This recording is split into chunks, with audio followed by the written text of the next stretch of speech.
የወይዘሮ ሜላት ወርቅ ከሀና እጅ መግባቱ ወይም ደግሞ ሀናን አደራ አስቀምጭልኝ ማለቱ ተምቹ ለኔ ለሀኒቾ መልካም ነገር ነው ወይም ጥሩ እድል ያመጣላታል ብዬ አላስብም። ምክንያቱም አሁን የሰላም ጓደኛ ወይም ደግሞ ሰላምዬ ወደ ሀኒቾ ቤት ቢሄዱና ያን ወርቅ ቢያገኙት እንግዲህ ምን እንደሚያስቡ አስባችሁታል? ሄደውስ ለወይዘሮ ሜላት ይህን ነገር ቢነግሯት እውነት ይህን ወርቅ ሀና ወስዳብኝ ነው እንዴትስ በዚህ ደረጃ ወርቄን ሰርቃ አላየሁም ልትል ቻለች የሚለው ነገርም ሊከሰት ይችላል። በጣም ከባድ ነው። በነገራችን ላይ ሰላም ጤና ይስጥልኝ ውድና የተከበራችሁ የቻናሌ ቤተሰቦች፣ ስወዳችሁ ሳከብራችሁ ቪዲዮውን ላይክ በማድረግ እንድትጀምሩ ትላለሁ። በነገራችን ላይ ሀሳብ አስተያየታችሁን ዛሬ እፈልጋለሁ። ምክንያቱም የወርቅ ከሀና እጅ መግባቱ ምን ያክል ለሀና ጉዳት ያመጣባታል ወይስ ደግሞ ለሀና ምን አይነት ችግር ይዞባት ይመጣል የሚለውን እስኪ የእናንተን ሀሳብ እፈልጋለሁ ማለት ነው። አሁን ሀና በነገራችን ላይ ትልቅዬ ችግር ውስጥ ነው ያለችው። ይህ ወርቅ አደራ ተብሎ ተሰጥቷታል። ነገር ግን ከቤቷ ማንኛውም ሰው መጥቶ ያን ወርቅ አይቶ ወይም ደግሞ ያን ወርቅ አግኝቶ ቢያየው እውነትም እሷ ናት የወሰደችው ነው የሚያስብለው እንጂ ተምቹ ወስዶ ከዛ ለሀና አደራ ሰጥቶ ምናምን ማንም የሚያስብ አይኖርም። በሌላ በኩል እንግዲህ የአቶ ኖላዊ ጉዳይ በጣም አሳሳቢ ሆኗል። ሀና እንደምታዩት ሁልጊዜም ከወይዘሮ ሜላት ጋር ነው ውሏም አዳሯም። ነገር ግን አቶ ኖላዊ አሁን ከማጋ ነው የሚውለው? የት ነው ያለው? ምን እየሰራ ነው? ብቻውንስ የት ነው ተቀምጦ ያለው የሚለው ነገር ሀና ብዙ እያሳሰባት አይመስለኝም። ውሏም አዳሯም ከሀኒቾ ማለቴ ከቤተሰቦቿ ጋር ሆኗል።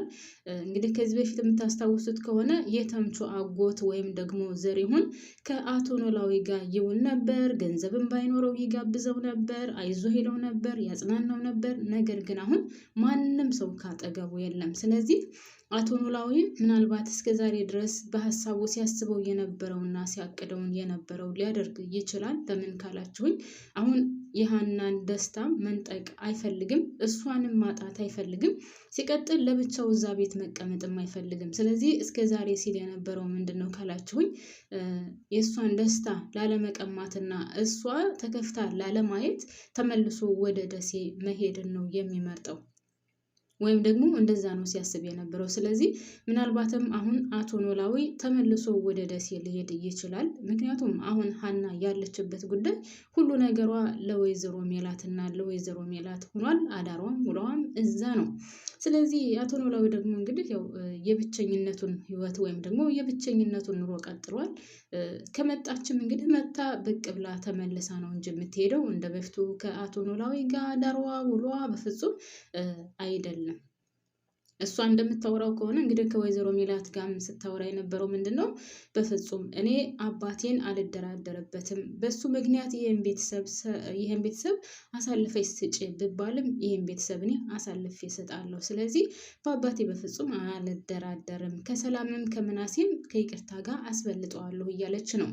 ግን ባፏ እንደዛ ብትልም አሁን ያለችው ያው እዛው ከወይዘሮ ሜላት ጋር ነው። አቶ ኖላዊን ዞር ብላ እያየችው አይደለም። በስንት ጊዜ አንድ ጊዜ ሄዳ ያው ደረስ ብላ ነው እንጂ የምትመልሰው። አዳሯ ሙሏም እንግዲህ ከቤተሰቦቿ ጋር ሆኗል ማለት ነው።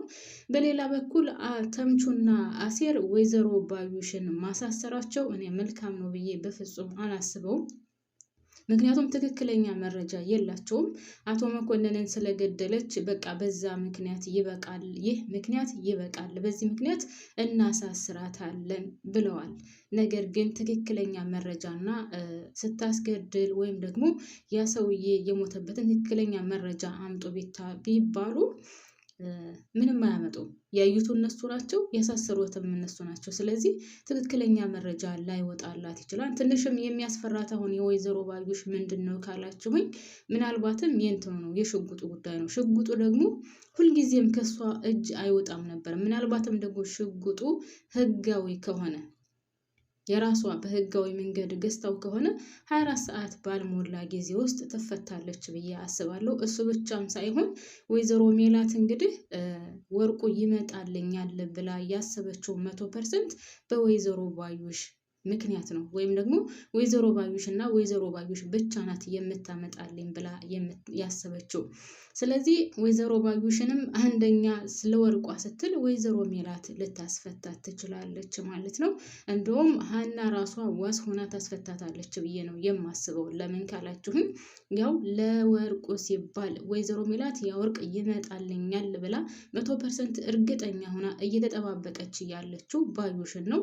ከዛም ባለፈ እንግዲህ ባዩሽ ታሰረች የሚባለውን ወይዘሮ ሜላት ስትሰማ ምን ታደርጋለች? የምታደርገው ነገር ምንድን ነው ካላችሁም ወደ ወይዘሮ ባዩሽ ትሄዳለች። ወደ ወይዘሮ ባዩሽ ስትሄድ ወይዘሮ ባዩሽ ደግሞ ምን ትላታለች? ወርቅሽ እንድመለስልሽ ከፈለግሽ እኔን አስፈችኝ ትላታለች። ወይዘሮ ሜላት ደግሞ እንግዲህ ለብሯ ስትል ወይዘሮ ባዩሽን ታስፈታታለች ማለት ነው። ስለዚህ የወይዘሮ ባዩሽ መታሰር ያን ያክል ትልቅ ችግር የሚያመጣባት ወይም ደግሞ እንደተባለው እስከ እድሜ ዘመኗ የሚያቆያት በፍጹም የሚሆን አይደለም ማለት ነው። ውድና የተከበራችሁ ቤተሰቦች፣ በሌላ በኩል ሀኒቾ ፍቅረኛ ተያዝ። ሀኒቾ እስከ ዛሬ ድረስ ብዙ ሲቃይና መከራ ስታሳልፍ ቆይታለች። ስለዚህ ከአሁን በኋላ ሀና ፍቅረኛ እንዲኖራትና ተደስታ ማየት እንፈልጋለን የሚለው በጣም ብዙ ነው። በጣም ከሚገባው በላይ ብዙ ነው። ስለዚህ አሁን ሀኒቾ ከእዝራ ጋር ግንኙነት አላት። እነ ሰላምዬም እየገፋፏት ነው። እስካሁን ድረስ ከእዝራ ጋር በፍቅር ምክንያት የመጣባት መስሏት አልፈልግህም ብላው ነበር። ነገር ግን ያው ሰላም በመከረችው ምክንያት በፍጹም በፍቅር ዙሪያ አይደለም የቀረብኩሽ፣ ንጹህ ጓደኛ እንድንሆን ነው የምፈልገው ሲላት እሷም ደስ ብሏት ውስጧ ተደስቶ ያው ታውቃላችሁ ሀኒቾ በጣም መልካምና የዋህ ስለሆነች አምነዋለች እዝራን። እኔ የምፈልገው ንጹህ ጓደኛ ሆነን እንድንቀጥል ነው ስላላት እሷን በዚህ ዙሪያ ሂዳበታለች ማለት ነው። ስለዚህ በቃ ይቅርታ ተጠያይቀው አሁን ንጹህ ጓደኛሞች ሆነዋል። ነገር ግን እዝራ ምን አስቦ ነው? እውነትም ሀኒቾን የቀረባት ትክክለኛ ቤስት ፍሬንድ ሊሆን ነው ወይስ ደግሞ ወደ ፍቅር ቆይቶ ወይም እየቆየ ወደ ፍቅር ይቀይረዋል? እሱ እንግዲህ የእናንተ ሀሳብና አስተያየት እንድሰጡኝ እፈልጋለሁ ማለት ነው።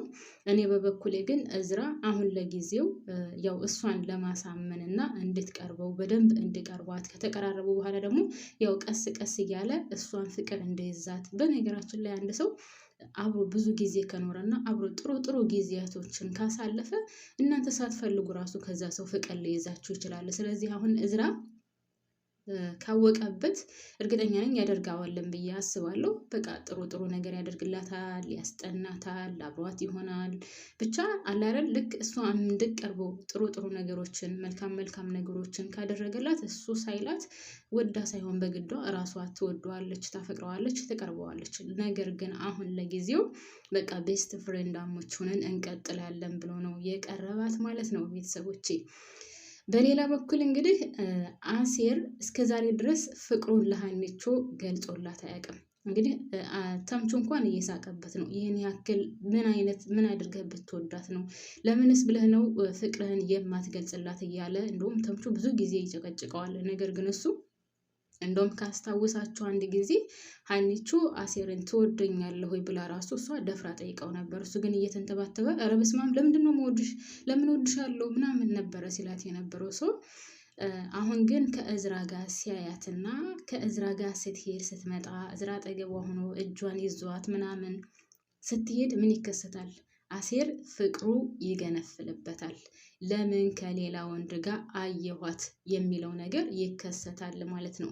ስለዚህ ይህ ነገር ሲከሰት ደግሞ ምን ይፈጠራል ካላችሁኝ በቃ አሴር ሄዶ ይነግራታል። እኔ እወድሻለሁ፣ አፈቅርሻለሁ ብሎ ይነግራታል። እርግጠኛ ሆኜ የምነግራችሁ ይህ ነገር ይከሰታል። እሱ ብቻም አይደለም እዝራና አሴር ይጣላሉ። ይህን እውነት ትክክለኛ ነው የምነግራችሁ። ምክንያቱም አሁን ተምቹና አሴር አንድ ላይ ናቸው። ነገር ግን ደግሞ ያው ተምቹም አሴር ምን ያክል ሀኒቾን እንደሚወዳት ጠንቅቆ ያውቃል። ከመውደዱ ብዛት እንኳን እንደሚያፈቅራት ወይም እንደሚወዳት አሴር አልገለጸላትም። ይህን ሁሉ ተምቹ ስለሚያውቅ ምን ያደርጋሉ? ሁለቱ አንድ ላይ የሆኑና ምናልባትም የማነው ስሙ እዝራን ሊደበድቡት ይችላል። ትልቅዬ ጸብ ይፈጠራል ማለት ነው። እና እኔ አሁን ካሁን በኋላ መልካም ነገር ይከሰታል ብዬ በፍጹም አልጠብቅም። እና የወይዘሮ ባዩሽ መታሰርን በሉት፣ ወርቁ ከሀኒቾ እጅ መግባቱን በሉት፣ የእዝራና የሀኒቾ ግንኙነት ብቻ የሆነ ብዙም ደስ የሚል ነገር የሚፈጠር አይመስለኝም ማለት ነው። ውድና የተከበራችሁ ቤተሰቦች ይሄ የኔ ሀሳብ አስተያየት ነው። እናንተም ሀሳባችሁንና አስተያየታችሁን እንድታካፍሉኝ እላለሁ። ሰወዳችሁ ደግሞ ላይክ እና ሰብስክራይብ ማድረጋችሁን እንዳትረሱ። በፈጠራችሁ አመሰግናለሁ ስለምታበረታቱኝ።